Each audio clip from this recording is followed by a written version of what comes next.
નમસ્કાર વિદ્યાર્થી મિત્રો. તો આજે આપણે કેટલાક ગણિતશાસ્ત્રી એવા ભારતના પ્રથમ હરોળના એવા પ્રથમ ગણિતશાસ્ત્રી ગણી શકાય એવા આર્યભટ્ટ વિશે થોડી ઘણી ચર્ચા કરીશું.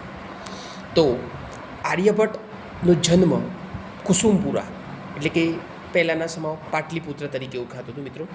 હાલ પટનાની અંદર આવેલું છે, જે પ્રથમ હરોળના ગણિતશાસ્ત્રી અને ખગોળશાસ્ત્રી ગણી શકાય. માત્ર 23 વર્ષની ઉંમરે એમને આર્યભટ્ટ નામનો ગ્રંથની રચના કરી હતી. અમને આ ઉપરાંત એમના અન્ય 2 ગ્રંથો પણ છે, આર્ય સિદ્ધાંત અને 10 ગીતિકા. શૂન્યની શોધ પણ કરવાનો ફાળો આર્યભટ્ટ નામના ગણિતશાસ્ત્રીને ફાળે જાય છે. દશાંશ પદ્ધતિ, સ્થાનમૂલક પદ્ધતિ તથા પાયની કિંમત પણ આર્યભટ્ટ નામના ગણિતશાસ્ત્રીએ આપી હતી.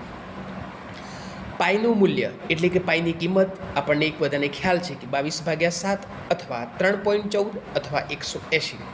બરાબર મિત્રો. બીજું એ પાય એ ગ્રીક બારાખડીનો 16મો અક્ષર છે. પાય એટલે કે પરિઘ અને વ્યાસનો ગુણોત્તર છે.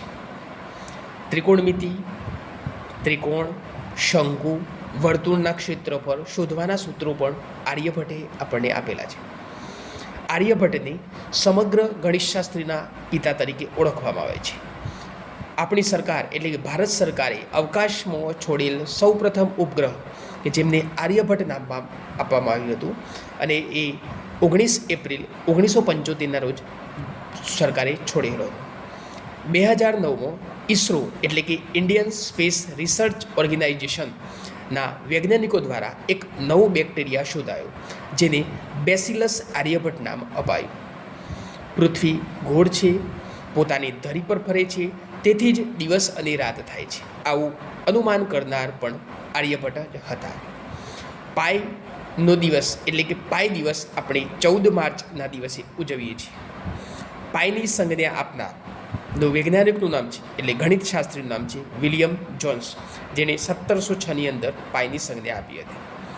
પાયની સંજ્ઞાને લોકપ્રિય બનાવનાર એટલે સૌથી વધુ ઉપયોગ કરનાર એ હતા લિયોનાર્ડ યુલર, જેમણે આપણને શિરોબિંદુ અને ધાર શોધવા માટેનું એક સૂત્ર આપેલું છે, આપણને ધોરણ 8ની અંદર ખ્યાલ છે, F+V-E=2.